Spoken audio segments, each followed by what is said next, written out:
most important events that took place during the previous 12 hours. We have a lot of very interesting updates, so let's start. And first, I would like to point your attention that the previous night between the 12th and the 30th of July of 2025 was the first night when we haven't received any report about massive missile or drone strike over the entire territory of the Ukraine. So, which means that the Russians took the Ukrainian small operational pause.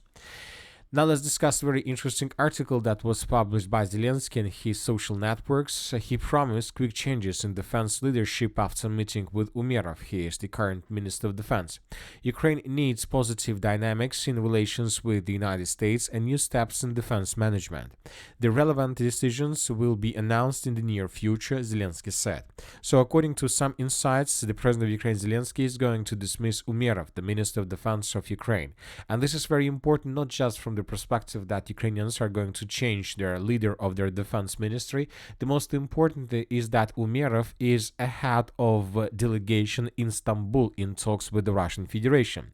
So by dismissing of this person, Zelensky also is trying to cancel or to start once again or to relaunch any negotiation process with the Russian Federation. Another important statement was made by the minister by the Ukraine Intelligence Service. Russia's military grouping against Ukraine has grown to over 700,000 troops, according to Ukraine's Foreign Intelligence Service.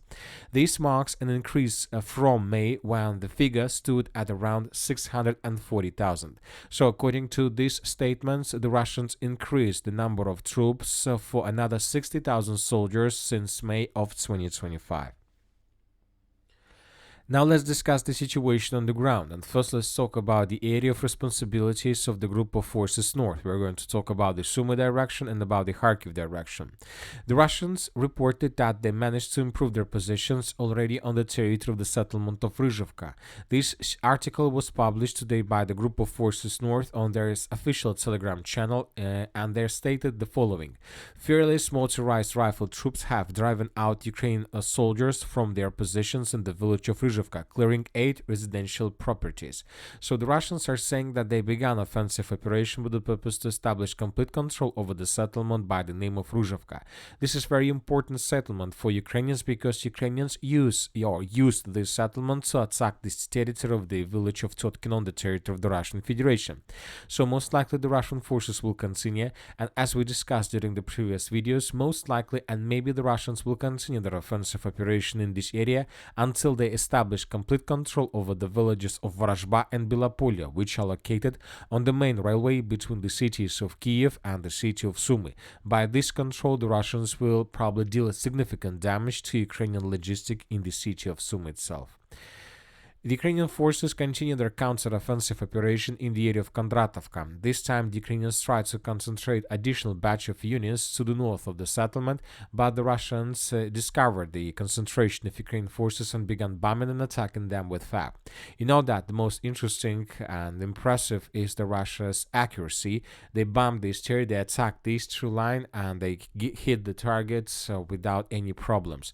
So Ukrainians continue counter-offensive, but we see that during the previous 48 hours, the Ukrainians haven't managed to improve their positions at all.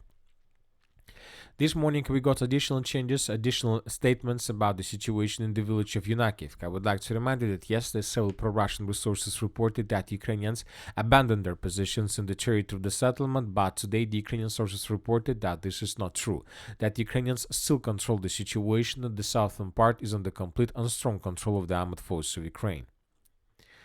Very interesting details are coming from the most eastern flank of the Sumy direction. We are talking about the area between the villages of Garnal and Miropolye. As you can see, according to different mappers, the Russians managed to improve their positions. Furthermore, the Russians, as a result of offensive operation, answered the village of Miropolye. As for now, we don't have any proof that can confirm this progress on the ground. The only thing we have is several mappers that adjusted their maps. So according to neutral mappers, the Russians, as a result of offensive operation, managed managed to answer the village of Miropolye, and currently the Russians control around 5% of the village itself, and most likely the Russians will continue. If we increase the numbers of this since the beginning of June, we're gonna see that the Ukrainians use this foothold for some operations, and this is a very risky area because the Russians understand that Ukrainians can use this territory to attack deep inside of the territory of the Russian Federation. So that is why the Russians currently are tasked to cut this pocket and to maintain the lines between the settlements of Gaptarovka and the settlement of Garnal. So we are talking approximately about this line. So everything to the northeast of this red line, the Russians are tasked to take in the very near future. Drømmer du om bølgeskvulp? Sand mellem tæerne og nul bekymringer. Et sted, der giver dig følelse. Now let's move to the Kharkiv area. We have very interesting updates. The Russians intensified their offensive operation in this direction. Today we got this video, very interesting video. This video was published by the 57th Brigade of the Armored Forces of Ukraine. And in this video we can see lots of episodes how Ukrainians were attacking Russians, and this is probably the most interesting episode. In this video we can see how a Russian soldier was trying to cross the river of Volcha and he was attacked by a Ukrainian FPV drone. This episode was geolocated, and this is exactly the point where the Russian soldier was trying to cross the river.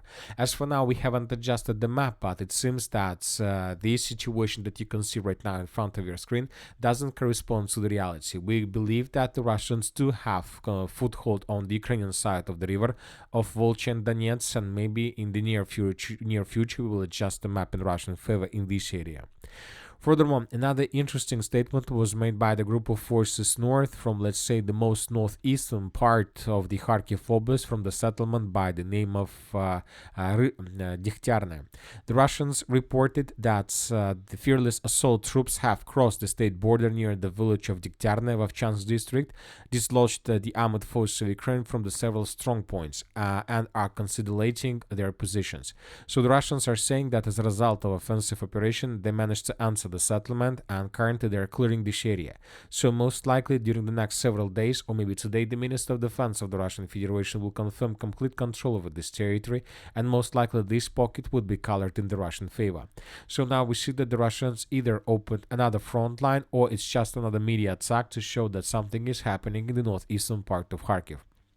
I would like to remind you that probably the Russians are going to establish complete control over the territory in the northeastern part of the Kharkiv Oblast with the purpose to restore control of the territories they lost during the Ukrainian Kharkiv counter-offensive operation of 2022. Now let's move further and let's discuss the situation in the Konstantinovka direction. The Russians continue their offensive operation, trying to tighten the news around Ukraine positions in the southeastern pocket of Kliban-Bykska water reserve. But the sources reported that during the previous days, the Ukrainians carried out successful counterattack that allowed them to restore control over the southern part of Alexandra Kalinova. If this information is correct, then the Ukrainians managed to restore not just control over the southern part of Alexandra Kalinova, but the Ukrainians managed to restore one of the most important supply arteria of 524 road between these pockets between Sherbinovka, Novospaska, Katerinovka, Kliban-Byk and the mainland. So now Ukrainians have possibilities to support their contingent and to carry out successful evacuation and rotation. So as for this counterattack, this information was provided by neutral mappers. So according to them, the Russians lost control over the southern part. Now let's compare the map between the dates for the better understanding of the situation. For example, this is the map by the end of the 12th of July of 2025. The Russians, according to geolocations we got in the past, controlled the southern part, and now we have reports that the Russians were forced to fall back from this area. Some of the territories were restored under complete Ukraine control. Some territories, especially Russian-controlled territories, were colored as a contested area. Now let's talk about the most important area, about the settlement of Novoekonomichne. During the previous night we got very interesting changes on the ground, so let's discuss them in details, but before we start, let's compare the map between the dates. So first of all, let's take a look at the map by the end of the 12th of July of 2025, and this is approximately the situation. I would like to remind you that yesterday the pro-Ukrainian resources from Deep State adjusted their maps, showing additional progress of the armored forces of the Russian Federation in the direction of the settlement of Fedor Fyodorovka and in the direction of the settlement by the name of Boykovka. Both territories, according to Deep State, were colored as a contested area. But later we got additional report that was published by pro-Russian resources, and according to pro-Russian resources, the armed forces of the Russian Federation managed to break through not just in the direction of the settlement of Fyodorovka and Boykovka. The Russians managed to improve their position significantly into the north and to the northwest of the settlement of Novoekonomichne. So this information was provided by very reliable pro-Russian resources, and according to them, the Russians first managed to secure this stronghold. This most likely took place during the previous week, and then the Russians continue advancing further until they get this former mine. The Russians secured these territories as well. Then the Russians crossed the river of Markova and entered, let's say, the northwestern part of Novoekonomichne. And from this foothold, the Russians continue advancing further in the southern direction until they get this river and these constructions. And according to pro-Russian resources, this territory is already under complete Russian control. This is a complete disaster if this information is correct, because the Ukrainians were using this area for supplying and supporting their forces further in the northern direction. Now the Russians control this logistic road. Furthermore, the Russians managed to answer or to attack Ukrainians from behind. Now the Russians are able to advance from this area in many directions, especially in the northwestern part of the settlement of Novoekonomichne. They can enter the territory and establish complete control over this part of the settlement, which will allow the Russians to create a very strong foothold. Furthermore, for the Russians from these positions along the anti-tank ditches can continue offensive operation in the southeastern direction and to attack this mine, the most important stronghold in the area of the city of Novoekonomichne. Who controls this stronghold control the situation, and obviously this is a primary target for the Russians. They want to take under control this territory, and if they do this, this will allow the Russians to continue their major offensive operation in the northwestern direction towards the settlement of Belitska and towards the village by the name of Rodinska. If the Russians control these two settlements, the entire Pokrovsk agglomeration would be caught in cauldron. So we are waiting for additional details from this area. Obviously, this report published by very reliable pro-Russian resources is fantastic. We are waiting for additional clarifications, and of course, we are waiting for the report of the Minister of Defense of the Russian Federation. But one thing we can say for sure, that the situation remains tense for the Ukrainians in this area, and it seems that they're losing the battle for the settlement of Novoekonomichne. Now let's move further and let's discuss the situation in the Dnipropetrovsk direction, where the Russians continue their offensive operation.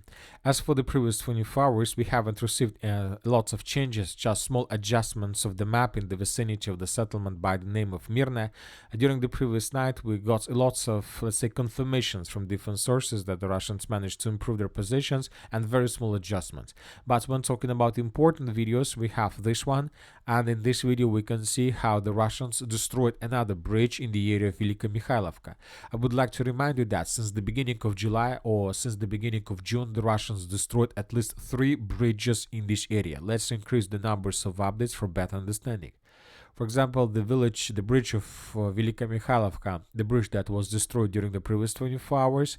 Another bridge was destroyed in the area of Andreeva-Klivtsovska. In this video, we can see the consequences of Russian attack, and we can see how exactly the Russians were bombing the bridge. The bridge was destroyed, and another bridge was destroyed in the area of the village of Ivanovka, and this episode took place on the 7th of July. So as you can see, the Russians are trying to destroy Ukrainian logistics completely and to cut Ukrainian contingent on the Russian side of this area of the border between regions from complete supply and support from the mainland. And we see that the Russians are pretty successful with this. Now let's move further. Let's discuss the situation in the area of Kamenska, where the Russians secured the village of Kamenska completely, at least according to different sources. I would like to remind you that just yesterday we colored the southern part of Plavny based on the video that was published by the pro-Ukrainian resources. Here we could see how Ukrainians were attacking Russians exactly in this point, and today additional changes on the ground were recorded by different sources. The Russians, as you can see, secured the village of Kamenska, and maybe today the Minister of Defense of the Russian Federation will confirm this information, and at the same time the Russians secured completely the southern part, and this battle for the central part is ongoing. Now the Russians, due to the fact that the village of Kamenska is secured, will continue offensive operation along the village of Plavny until they get the settlement by the name of Stepnogorsk. So the Russians are going to continue their offensive, and I would like to remind you that several days ago, the commander-in-chief of the armed force of the Russian Federation, Valery Gerasimov, came to the area of responsibilities of the group of forces Dnieper, and most likely the Dnieper offensive is going to be a major offensive also of the summer of 2025. And that's it for the short video. Military Summary channel reminds to condemn any violence in the world. Thank you for watching, subscribe to my channel, put your likes, join my Patreon, and have a good day.